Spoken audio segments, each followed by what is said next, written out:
Hello, I'm Dr. Scott Wadier. And I'm Tommy Welling, and you're listening to the Fasting for Life podcast.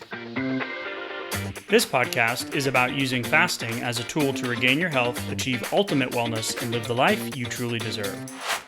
Each episode is a short conversation on a single topic with immediate actionable steps. We cover everything from fat loss and health and wellness to the science of lifestyle design. We started Fasting for Life because of how fasting has transformed our lives, and we hope to share the tools that we have learned along the way.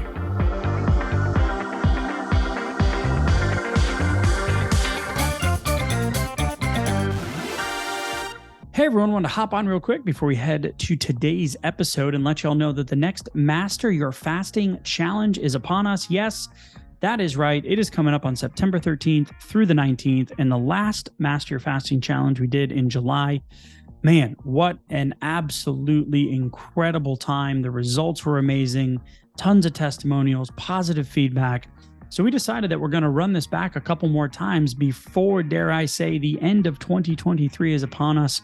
So we know that summer is over, that we are back to school. And I don't know about you, but I've started to see some holiday decorations, and fall and the holidays are soon to be upon us. So let's start the last quarter of this year and end summer with a bang. If you're new to fasting or want to get back on track, if you're struggling to break through a plateau, if you're ready to finally stop obsessing about your diet and your weight loss and get off that roller coaster once and for all, let's end the summer with some intention, some habit building, and fast track your fasting results as we head into the fall and the upcoming holiday season. So what we want you to do to get more information about the Master Your Fasting Challenge that's coming up on September 13th, head to the show notes, click the link for dates, more information, frequently asked questions. It's all there for you. And we really, really, really want to end this summer with some intention around our fasting lifestyle. So we'll see you on the inside. Click the link for more information. And now to today's episode.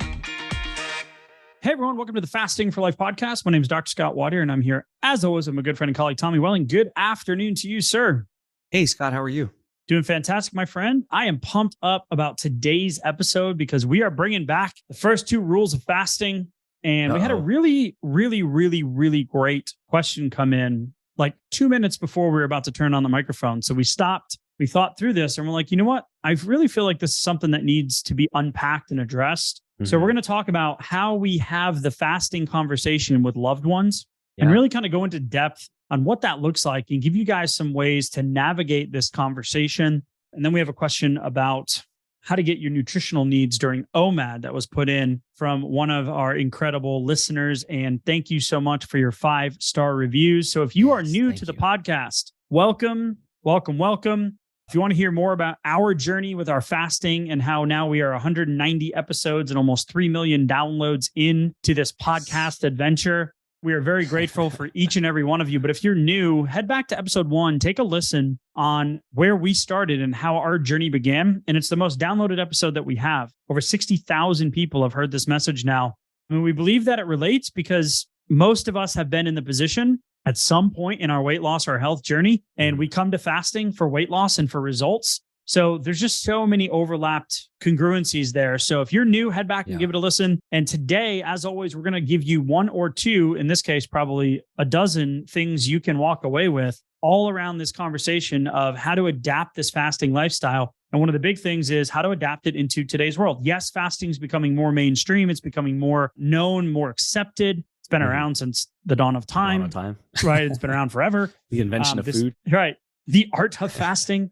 It's the application in today's world that is getting more mainstream, not the art of fasting in general. But we really want to unpack this in a meaningful way. And if you're an OG, a longtime listener, thank you so much for continuing to listen and continuing to following us and being with us on your fasting journey. So Tommy, yes, let me frame this out. This came in from David K. in Ireland. So just incredible, man, to see that we've got listeners from all across the world. Yeah. Just so awesome. Man, we don't take that lightly. It's really stinking cool. Yeah. Hi, love your podcast. So far, binged on the first 34 episodes. Yes, we get that a lot. I have no idea how you're not sick of our voices yet. Just ask my wife. In the last podcast, you mentioned putting trace minerals in your water. Is there a specific brand you would recommend? Yes, we like the Concentrace brand of trace minerals. Yep. You can also use sourced Himalayan salt or a Celtic sea salt like Redmond's. Redmond's, if you're listening, hit us up for a sponsorship, because that has all of your trace minerals in it as well. But some people just like the supplement form. It doesn't have all the sodium. And we've done a whole episode on salt. Go back a few episodes, you'll see it. But he says, I started off 6 weeks. Pause. Hold 1 second. I want to put my morning. Okay, so I get my 32 ounce tumbler. I drop, because I know I do it differently from how you do it. So I just drop, you do like, it the low and slow. No, I'm the like water just torture. Squirt the trace minerals in the mouth, deal with the 30 seconds of discomfort, and just move on with my day. Keep going. Yeah, you know what? So I have grown accustomed to that kind of just muted flatness of like the extra minerals in there. So mine's like probably 8 to 12 or maybe 15 drops in 32 ounces of water. Barely notice it, but I like that flatness now. And then first thing in the morning, I'm going to put a packet of LMNT in there as well, or Element. And so put those two together, and that's just like a chug it way before my coffee. And that's just how I like that subconscious reminder. Hey, this is just part of my fasting. This is part of what I do. And so that's just part of the routine right there. So what I just heard there was concentrates, trace minerals, 8 to 10 drops. And then you add an LMNT. There's a link in the show notes. You get a free sample pack if you order through that link. They just ran out of grapefruit, but I hear that it's coming back full time, not just a summer thing, which is my favorite.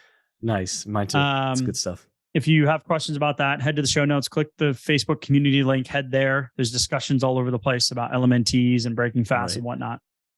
Not what we're talking about today, even though we ended up here somehow. Yeah. I like to do Redmond salt, half a teaspoon plus an LMNT in the morning just to stack my hydration. So if you want the hydration episode, go find it. It's a few episodes back from here. I should know it by now, but when you've done 190 of them, you kind of lose track. Yeah. But he starts his question with asking about the concentrates minerals. Then he says, started off 6 weeks ago. He's lost 21 pounds. Wow. Nice. Congratulations. He's done a few longer fasts and doing 16-8 daily, which is basic intermittent fasting. If you're new to fasting, intermittent fasting is 16 hours of fasting, 8 hours where you consume calories and food, right? Mm-hmm. So he's 38. His plan is to be fit by 40. I love that goal. We tend to underestimate what we can do in the long term and overestimate what we can do in the short term, but you're already well on your way with this progress. So I think it might be fit by 39, not fit by 40. He says, diet isn't the best. Eating windows, not too worried about that. I'm making healthier decisions, right? With his food choices, right? Mm-hmm. And here's a question to discuss on your podcast. So we have discussed this question probably multiple times as you're only on episode 34, right? In terms of the marriage merge. But what we've realized is that after doing this for so many years, that our perspective, our delivery, our stance on certain things has changed, right? So yeah, for sure. He says, I know the first two rules are do not talk about fasting and do not talk about fasting, Fight Club reference. Right. But if you do need to explain to loved ones why you are doing this, what is the best way to explain and counter their perspective? I love the choice of words. Yeah. That you are simply starving yourself, i.e., what are maybe the 5 key headline benefits in simple terms? Where to begin? Because we're talking about countering. I don't like to get in a head front like debate about why fasting is better than, what somebody else might be doing. Or, if they're really throwing around something like, aren't you just starving yourself? I mean, that's going to be in pretty stark contrast to a big how gap. I think about it, right? Yeah, there's a big gap, right? So I'm not going to say I tread lightly with that, but I'm going to choose my words kind of carefully, and I'm going to kind of ease them into the understanding of my perspective and why this is like a core value of mine. And so it's probably going to start with helping them to understand how I am feeling now or how I felt before I was fasting. That can help somebody really understand, because right now they don't know exactly how you're feeling. So if you feel like tired and crap and just like just trash because you needed this so badly, they might not be able to empathize with that when they're coming in just going, oh yeah, well, those crazy lunatics are just starving themselves. And so getting them on the same page with how I was feeling before and how badly that was and how much I wanted to get away from that. And I literally felt like the life force was like turned down because my insulin was so high and I just had this extra weight I was carrying around. Energy was so low. Then that can be a really helpful place to start for me personally. So just imagine if this is your parents, right? We got 3 kids. We're married 10 years. My wife's 6 years younger than me. So I'll be 42 this year. They come and visit, right? And they don't live with us. They're thousands of miles away, right? So it's like they come and they see me, but they don't know my day-to-day. They don't know the day-to-day struggle, the day-to-day stress, the day-to-day sleep issues, the labs being out. Like they don't know that stuff. So if it's your parents, that's one situation. If it's a spouse or a close friend that you've been doing life with, right? What I find is that clearly communicating why you're doing it, right? That I'm sick of being overweight. I feel like crap. This is some of the stuff that you were just talking about. This gentleman, he wants to be fit by 40. Like that's a goal, right? Shoot, yeah. And it's a great goal, right? I was tired. I was stressed. I just didn't feel good day to day, right? So it's that first step of like clearly communicating why you want to do this. Because I don't know, if my wife comes to me and she's like, I want to do X, Y, Z. I'm like, my toddler, but why? Right? Like, but why? Why do we need that thing? Why do you want to do this thing? We were just sitting the other that we should. Yes, you're just sitting the other night. She's like, I want to travel to Europe. And I was like, no. She's like, why not? I'm like, I have zero desire to go to Europe. Right. Zero. So you convinced me why. I want to go to the beach. Okay. I don't want to go to Europe. No offense, Europe. I'm Irish. Right? I would love to go maybe find an Irish pub and check out the open golf course, right? And just go see it. I know I won't be able to play it, but like, some of that stuff seems fun, but like, I'm good. Like, that's not really on my list. So we're sitting there and she's explaining to me. So you guys have a gap in this conversation. Yeah. And she's explaining to me, well, I would love to be able to spend time with you and see some of the, like, just travel and experience different things. And then I'm sitting here going, okay, so it's not really that going to Europe is the thing, right? It's the connection of the trip that she would be taking with me without kids. True. Right. And I'm like, cool. I can get down on that. Let's put it on our vision board. Love it. So friends, family, loved ones, spouses, right? So if you're not clearly communicating the why behind it, it's like just this frivolous thought. Like, why'd you start? To your point, Tom, you said this before we hopped on after we were prepping for this conversation, because we thought it required this detailed convo, this unpacking is like, you're not just like strategically starving yourself, like by compartmentalizing your eating into an 8-hour window or skipping a meal or maybe a day of meals, right? Right. It's not strategic starvation.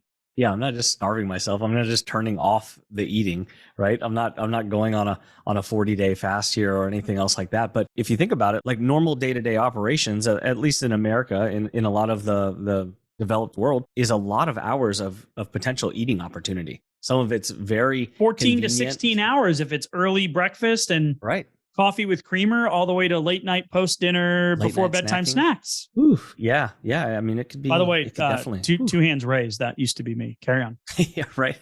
So, I mean, just helping them to understand, like, I don't need that. I had that. It's a lot of the reason why I don't feel great now, and I need to do something different. And so I don't need to just back it off like maybe a step or two and go to like a 12-hour eating window. I might need a little bit more compartmentalization than that, so that I can allow insulin to come down a little bit more, so that I can build in maybe a little bit more of an intentional caloric deficit, or maybe have a few more hours each day that I'm not just thinking about food and that next meal, which is like part of the craving cycle that might be part of the issue to it. It definitely was for me. Right. So at the end of this conversation, he said, could you like give us the headline, right? Benefits. So I want to rat-a-tat-tat those in a second, like the benefits of fasting. Yeah.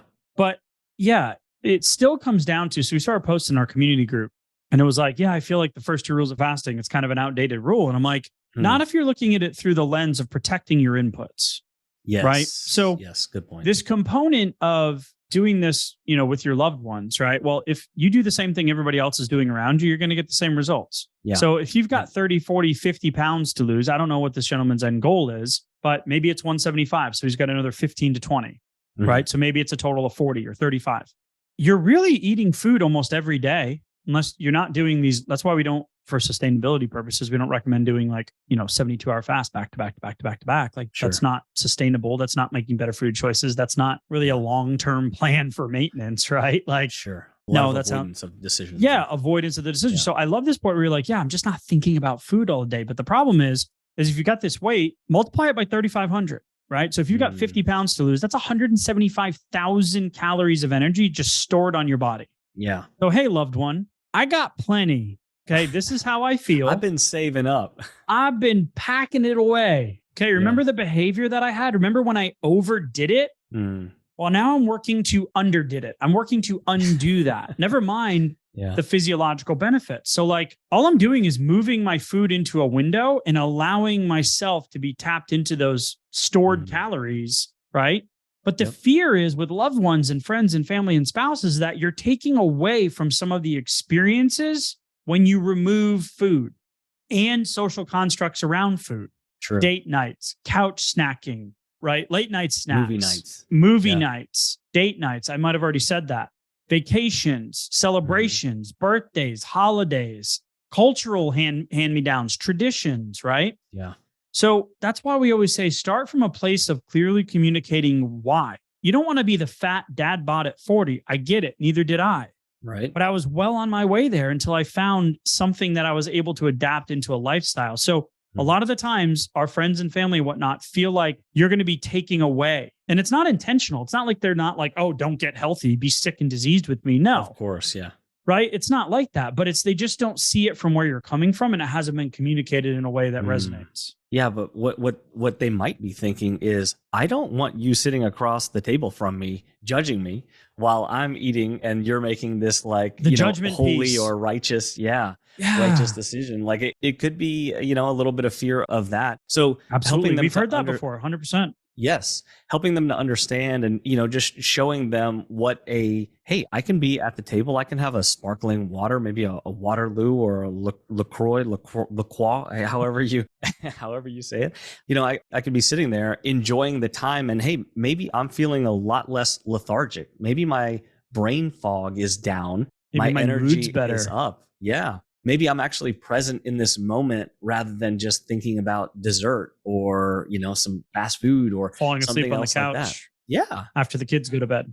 Right. I mean, I remember the danger zone for me was between 7 and 10 p.m. This was a high level connection point where I could, actually connect with my wife, but I was so tired by the end of the day. I just felt like, I was under anesthesia at that point. Right. It was I'm crashing. And it was 7 to 8 was the twilight zone for me. And then if I got up after that and I was ready to go, had some energy, that would have been I got lucky that night because I actually ended up with some energy by the end of the night, rather than oh, we lost him on that one. We lost him on Tuesday, because he hit the couch pretty hard and we didn't see him again until 10 p.m. And he was I used to see this with my dad. He would work and come home and nap, and then he would get up for dinner and then eat and then go sit down and fall asleep watching TV and then wake up and have a snack and then go to bed. Right. So this part of this, I don't know about you, but my wife is completely different. She barely fasts. She has zero visceral fat. She is a complete picture of health. She tracks every calorie, macro, and everything you can imagine. She's the complete antithesis of me.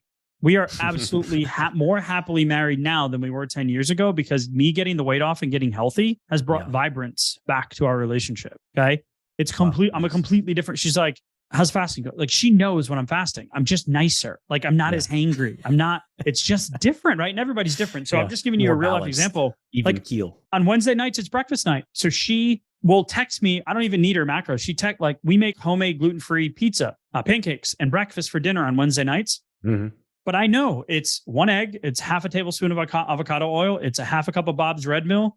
It's 12 grams of butter. It's 27 to 37 grams of the bone broth chocolate protein. And that's her dinner on Wednesdays. I weigh that stuff. I know it. I'm doing it.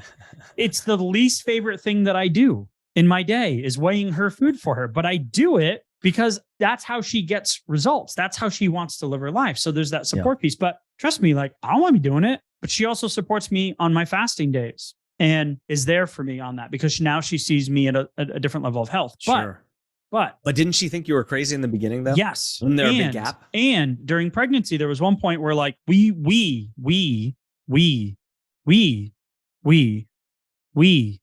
would have to get pints of ice cream. We would after dinner. We definitely would. And we would get the So Delicious coconut milk. She went dairy-free, gluten-free for our second. And we would have to get ice cream. So I would have a Halo Top, 400 or 500 calories. Like, right. We would be putting on weight together. Okay. So it's that connection. By the way, there's research that shows that the oxytocin changes in the women that then translate will cause weight gain. I'm not taking responsibility. I'm taking responsibility for we getting ice cream. And by we, I mean her. I mean me. Yeah. Follow that line of thought. But you get my point here. So it's that connection piece, right? You go to dinner, the dessert tray comes around, or even the drinks. Hey, anybody getting a drink? And you're kind of like, no, I'm okay. I'll just get water for now. And then the first person that orders a drink, everybody's getting shots, right? Woo! Like the same thing with the dessert thing. Yeah. It's, hey, we're getting dessert. Yeah. Bring one of everything and bring a bunch of spoons. Or the first person goes, no, I'm good. I'm going to pass on dessert. And your brain immediately goes, well, I'm not getting dessert tonight. Yeah, I'm not being that guy. Right? Not unless I really want it. Yeah. There's that judgment piece. There's that connection piece, right? So you got to start with communicating where you're coming from and why you want to do it. I want to be fit by 40, but why? So here's a list of key headline benefits: better relationships with foods, less insulin and blood sugar / disease processes developing, less cravings and mood swings. These are all personal ones. Better sleep, improved labs, better libido, hormone balancing, right? Yep. Disease prevention, BDNF, brain-derived neurotrophic factor, happiness, more dopamine, healthier, happy hormone balance, stem cell regeneration, autophagy, healing, energy, focus, production, all key headline benefits. Never mind you showing up as a better friend, a better son, a better daughter, a better spouse. I'm a much better parent when I'm staying consistent and I'm not off doing the behaviors that I used to be, like figuring out where I can squeeze a nap in. Right. Like it's just transformational, but your loved ones don't know why you're doing it.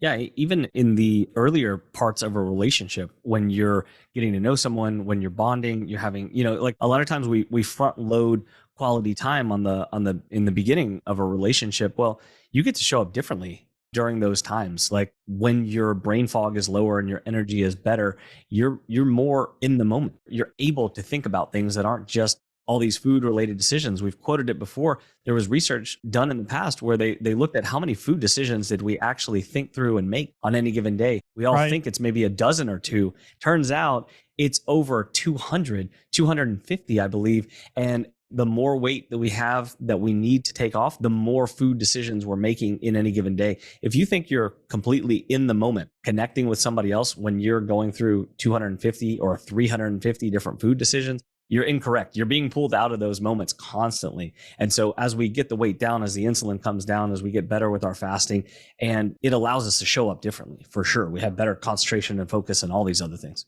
So just reassure the loved one that you're not going anywhere, right? But you're doing this for very intentional reasons. You're still going to have your date nights and your vacations and your pizza nights with your kids and all of that stuff. And you can still sit down at the dinner table. And it's just that you're making this change because of the way you're feeling, your concerns, and that you want to be fit by 40. I think it's going to be a great starting point to have that conversation. And then here's the bottom line. You can't change them and you shouldn't try. Okay. If there's anything I've learned, okay, with failing forward in marriage or relationships is that you can't change them.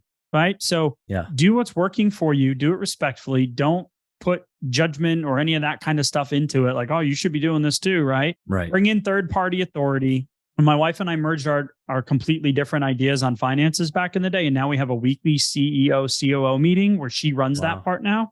Like, I don't do it anymore. She's the one on me being like, hey, what about this little extra thing right here that we did that you spent? Okay. Back in the day, it would have been student like, has become the teacher. Yeah. I'm like, dang it. Get off my case, woman. Just kidding. But we brought in a third party. We brought in Dave Ramsey's Financial Peace as a third party, like merging of realities.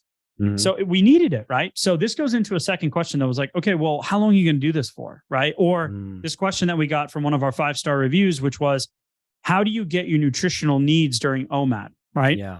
And we talked about this briefly during a previous episode, but it goes into this, okay, so you get to your maintenance weight. What does that look like?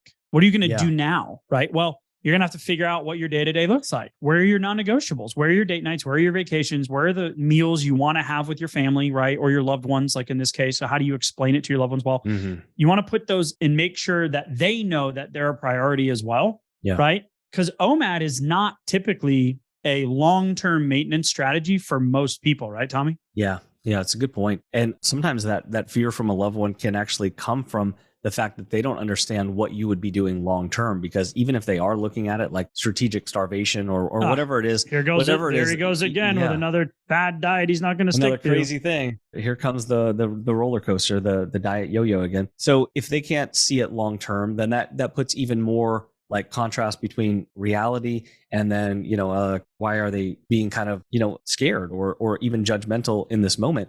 And so understanding, long-term wise, what that can look like.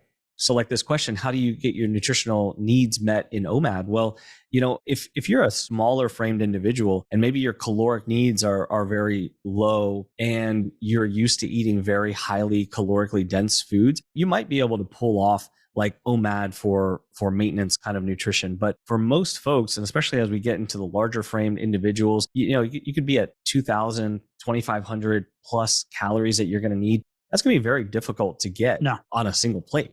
Dang near impossible, right? 2 meals, right? 2 meals, high protein focused, healthy fats, moderate to low carb in most cases, right? Especially if you're in the blood sugar category, wanting to prevent that, right? Healthy, natural, non-refined, non-processed carbs. You can get there. But if it's just not feasible to think that you're going to sit down and stuff yourself, right? In one meal. Very uncomfortable. No, so 1 meal a day, 1 hour a day can be a great strategy for weight loss and for fat loss. Sure. But then opening that window back up again into 2 meals, right? Give yourself a 2-3 hour window. I can get 2,000 calories in, which is a slight caloric reduction for me. I can get that in pretty easily with a larger meal and a smaller meal within a 3 to 4 hour window. Yes. That's how I like to think about it too. Yeah. Early afternoon for me and then an early dinner. Yeah. A late lunch to early dinner. So it's that 2 to 6 range. Sometimes it's not 2 because I'm busy and then I pick up the kids and we get home and it just ends up becoming 4 to 6, right? As I'm prepping for dinner, I'll make a little something and then go ahead and have the meal. So it's that mindset shift of this isn't forever. Make sure you're making nutrient dense food, homemade food, nutrient dense food choices. And as you get closer to your maintenance goal, you're going to have to open up that window to get all of the food requirements in. Sure. And, but on the flip side of that window is still a good amount of fasting time. I mean, you might be hitting, 19. No, strategic starvation, sir. Right. You might be hitting 19 to 21 hours of strategic starvation where you're literally compartmentalizing. The cool thing is blood sugar gets to come down. Insulin levels get to come down. I get to spend time without food, just kind of knowing I already made a decision about it. So I'm not subject to as many food related decisions or cravings and things like that. Things aren't as volatile. I'm not feeling as much of this, these energetic swings, blood sugar crashes and hangriness and all this other kind of stuff. So I really love that as far as keeping it simple and understanding long-term wise, because now you can start to help that loved one or whoever that may be to understand why this is important to you. And also, what you plan to do, as far as the long-term, because this starts to bridge together the reality of it and their worst case scenario that they're kind of thinking about when they're coming into this from a naive perspective. I mean, they haven't sat here and listened to conversations about this ad nauseum, hours on end, like you may have had. I mean, I believe the initial gentleman had listened to 34 episodes. Yeah. Right. So, I mean, you're talking you got 160 plus to go. Good luck. Godspeed, sir. But I wouldn't expect someone with an opposing viewpoint at this point to just jump on and just listen to all those same conversations and then kind of talk that through. But at the same time, finding a clip here or there that kind of resonates or maybe addresses something specific that you guys have spoken about can be a way to kind of take some of those points and go well, here's another perspective on it, let's talk it through, not coming from the aspect that this conversation is going to be right and is going to convince that other person. But hey, why don't we hash this out? Why don't we have a little discussion here and, keep it friendly, keep it light. And, realities merge over time. It's a really cool process. I can't find the review. So I want to give a shout out to the person that asked that question about OMAD. Oh yeah, I have it right here. Okay, cool. Who was that? Yeah, that was Marcelo Cello and signed it Julie P. So we appreciate that, Julie. Yeah. Thank you for listening. Thank you for the question. We promised you a longer answer. So hopefully that unpacks it. We may have given it away in the short form. I just felt bad not mentioning it and then not answering it. So thank you. And then David K, I really do appreciate the push to bring this back up. So thank you so much for your question. Keep up the good work, man. I think it's going to be fit by 39, not fit by 40. I want to see some before and after too. Yeah. Checking in from Northern Ireland. So stinking cool. All right, Tommy, as we wrap up today, if you're looking for some guidance on what your fasting schedule should look like, we have a blueprint to fasting for fat loss. Head to the show notes, click the link. It's a free 20-page PDF. We'll zoom it across the interwebs into your inbox. It is yours. If you want to continue the conversation and break the two still tried and true rules of fasting, don't talk about fasting and don't talk about fasting, come head to the Facebook community, the Fasting for Life community on Facebook. That link is in the show notes as well. Concentrate trace minerals, LMNTs. That is your hydration stack. So go ahead. Right. Some Redmonds. Yep. Redmonds, possibly. Choose your own adventure when it comes to that. But Tommy, as always, appreciate the conversation, sir. Hopefully today will be impactful for everyone, especially those who submitted the questions. Appreciate y'all for listening. We'll talk soon. Thank you. Bye. So, you've heard today's episode, and you may be wondering, where do I start? Head on over to thefastingforlife.com and sign up for our newsletter, where you'll receive fasting tips and strategies to maximize results and fit fasting into your day-to-day life. While you're there, download your free Fast Start guide to get started today. Don't forget to subscribe on iTunes, Spotify, or wherever you get your podcasts. Make sure to leave us a 5-star review, and we'll be back next week with another episode of Fasting for Life.